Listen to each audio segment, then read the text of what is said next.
A lightning-fast U.S. operation rips the leadership from a dictator, but the real shock wasn't the raid itself. It was who Washington chose to run the country next. This is the deep dive. We're sifting through the reports, the intelligence analyses, and security memos detailing the geopolitical earthquake in Venezuela.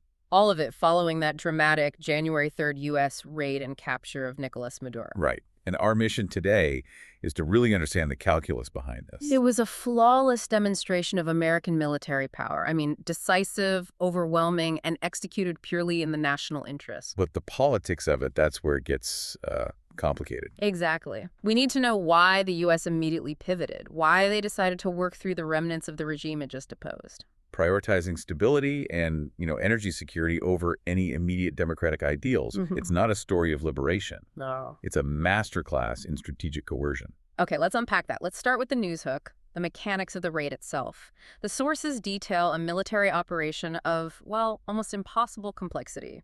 It's a true demonstration of kinetic force. Yeah, the U.S. wasn't just grabbing one man. They had to neutralize an entire security state to do it. The precision was astonishing. I mean, Venezuela has significant air defenses. We're talking dozens of sophisticated systems. And yet the U.S. achieved total tactical surprise. Total surprise. They sequenced 150 aircraft, everything from bombers and fighters to specialized surveillance assets, all launched from 20 different bases. Staggering. So how long did the actual on-the-ground action take? Well, the entire timeline, from entering Venezuelan airspace to extraction, was about 2.5 hours. And on the ground? The ground force was reportedly on target for only about 30 minutes. 30 minutes. And here's the key metric, the one that really tells you this was absolute dominance. 0 U.S. casualties. 0 equipment loss. That is the definition of a surgical execution, but it came at a cost. A huge cost to the regime's loyalists, yes. The analyses we reviewed noted the operation only succeeded because U.S. forces, quote, cold-bloodedly murdered a large part of Maduro's security team. And when you look at the force they faced, you can sort of understand the necessity of that decisive violence.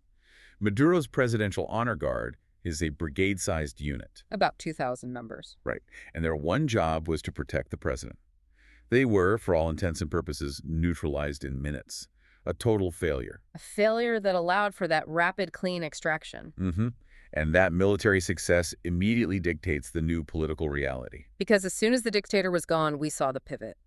The Supreme Tribunal of Justice, a court full of loyalists, immediately designated former Vice President Delcy Rodriguez as acting president. And this is the crucial maneuver for Washington. They used the existing court system to create this veneer of institutional continuity. The message being, the state is still here, but the leadership is compliant. Exactly. President Trump then made the U.S. intent explicit. He said the U.S. intends to run Venezuela through Rodriguez and set the terms. It certainly raises the question for you. Why deploy that much power only to hand the keys back to an insider? Well, let's dive into that. This choice of Delcy Rodriguez. She's a veteran, very sharp, deep institutional knowledge. And her first public statements were defiant. She called the raid an atrocity, a cowardly kidnapping. She had to. It was performative. She needed political cover for the shocked and demoralized Bolivarian loyalists still in the military and the state oil company. But underneath that defiance, the U.S. rationale was just ruthlessly pragmatic. Stability above all. That's where that technocrat label comes in, right? Precisely. They view her as the essential linchpin to keep the country from falling apart. She understands the machinery of the state. And the opposition leader, Maria Corina Machado. The administration's view was that despite her democratic legitimacy, she simply lacks support within the military hierarchy. So forcing her into power would have triggered, what? Chaos. Immediate chaos. A power vacuum, maybe even a civil war. And that is exactly what Washington wants to avoid because of the main U.S. interest here. Oil. Stabilizing and restoring the oil industry. You've hit the nail on the head. This is purely about national interest and control.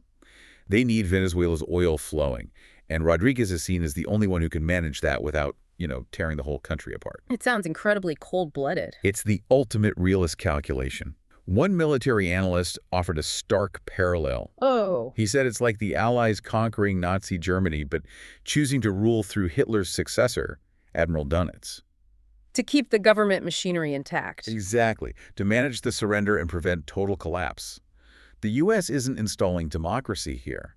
They're installing a functional vassal administration. My calculated risk. Okay. So if that was the strategy, let's look at the internal moves Rodriguez made to consolidate power and, well, prove her compliance. And her actions were immediate and unambiguous.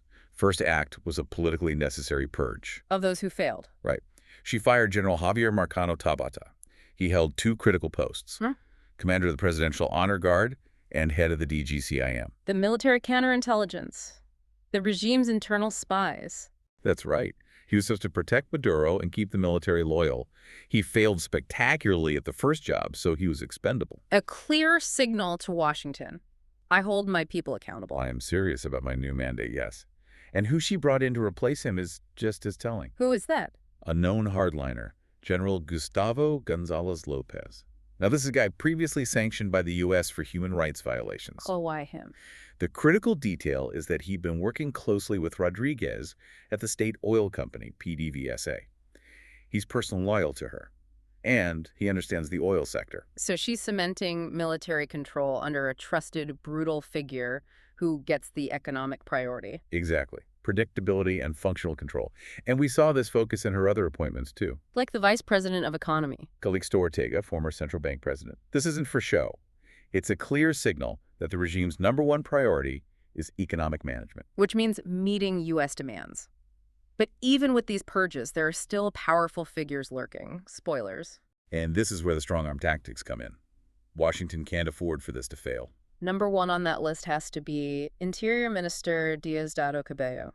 Absolutely. He's the powerful rival. He controls the police, the paramilitary collectivos. He's the street muscle. If he calls for resistance, it all falls apart. So how do you manage a guy like that? The sources say the U.S. sent a message through intermediaries. Cooperate or face a similar fate to Maduro. Which was? A flight to New York to face narco-terrorism charges. The threat is clear. Defiance means prosecution. A powerful deterrent, especially after the raid. But what about the professional military? That's Defense Minister Vladimir Padrino. His cooperation is arguably the most essential piece of the puzzle. The U.S. kept him in his post. Why trust him? They see him as less of a dogmatic ideologue than Cabello. More of a pragmatist, a professional soldier. More likely to toe the U.S. line to ensure his own survival. A bet on self-preservation. That's the gamble. And let's not forget the financial hammer hanging over Rodriguez herself. Washington's threatening her personally, too. Maximum leverage. U.S. intelligence has identified her assets, possibly in Qatar. The threat is that if she's non-compliant, those assets get seized. Instantly. So, if that's the network of coercion, let's nail down the ultimate objective. What are the terms that define success for this U.S. policy? It really comes down to two pillars: energy and security. On the energy front, the demand is clear. The immediate return of stolen oil infrastructure and the rapid stabilization of production. And we have to just stop and recognize the sheer scale of the disaster under Maduro. It's catastrophic. Venezuela went from producing 3.5 million barrels a day in 1997 to, what, 1.1 million in 2025? Unbelievable. So the U.S. needs that capacity restored. President Trump is looking for repayment and revitalization, period. And the security pillar. Stop the drug flows. Extradite criminals. This is framed as a direct benefit to American domestic security. And that's how they sell it. It's not an invasion. It's a high-level law enforcement effort. Supported by the Department of War, yes. It's a very clean, decisive narrative for the American public. So, secure the oil, stop the crime. Where does democracy fit into any of this? That's the long-term and, therefore, secondary concern. The sources are explicit. New elections will happen, but only at the right time. And the right time is after U.S. objectives on oil and security are met. Firmly met. The whole scenario is designed to keep the existing structure running just long enough to get those energy resources into friendly, predictable hands. So the takeaway is clear.